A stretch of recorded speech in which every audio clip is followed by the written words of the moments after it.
Abdia chapitre 1. Prophétie d'Abdia.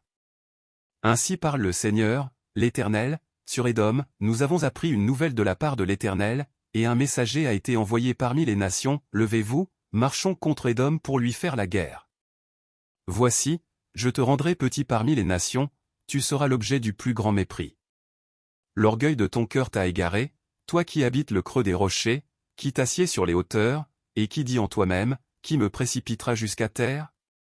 Quand tu placerais ton nid aussi haut que celui de l'aigle, quand tu le placerais parmi les étoiles, je t'en précipiterai, dit l'Éternel. Si des voleurs, des pillards, viennent de nuit chez toi, comme te voilà dévasté. Mais enlève-ils plus qu'ils ne peuvent? Si des vendangeurs viennent chez toi, ne laissent-ils rien à grappiller? Ah! Comme Ésaü est fouillé. Comme ses trésors sont découverts. Tous tes alliés t'ont chassé jusqu'à la frontière, tes amis t'ont joué, t'ont dominé, ceux qui mangeaient ton pain t'ont dressé des pièges, et tu n'as pas su t'en apercevoir.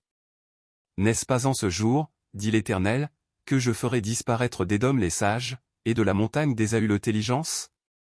Tes guerriers, ô Théman, seront dans l'épouvante, car tous ceux de la montagne d'Ésaü périront dans le carnage. À cause de ta violence contre ton frère Jacob, tu seras couvert de honte, et tu seras exterminé pour toujours. Le jour où tu te tenais en face de lui, le jour où des étrangers emmenaient captive son armée, où des étrangers entraient dans ses portes, et jetaient le sort sur Jérusalem, toi aussi tu étais comme l'un d'eux.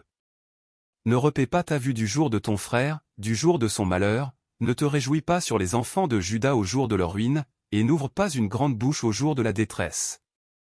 N'entre pas dans les portes de mon peuple au jour de sa ruine, ne repaie pas ta vue de son malheur au jour de sa ruine, et ne porte pas la main sur ses richesses au jour de sa ruine. Ne te tiens pas au carrefour pour exterminer ses fuyards, et ne livre pas ses réchappés au jour de la détresse.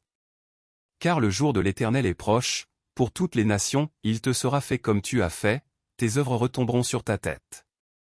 Car, comme vous avez bu sur ma montagne sainte, ainsi toutes les nations boiront sans cesse, elles boiront, elles avaleront, et elles seront comme si elles n'avaient jamais été. Mais le salut sera sur la montagne de Sion, elle sera sainte, et la maison de Jacob reprendra ses possessions.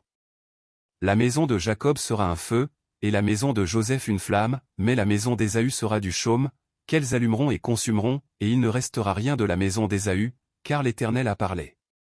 Ceux du Midi posséderont la montagne d'Ésaü, et ceux de la plaine le pays des Philistins, ils posséderont le territoire d'Éphraïm et celui de Samarie, et Benjamin possédera Galad. Les captifs de cette armée des enfants d'Israël posséderont le pays occupé par les Cananéens jusqu'à Sarepta, et les captifs de Jérusalem qui sont à Sépharad posséderont les villes du Midi. Des libérateurs monteront sur la montagne de Sion, pour juger la montagne d'Ésaü, et à l'Éternel appartiendra le règne.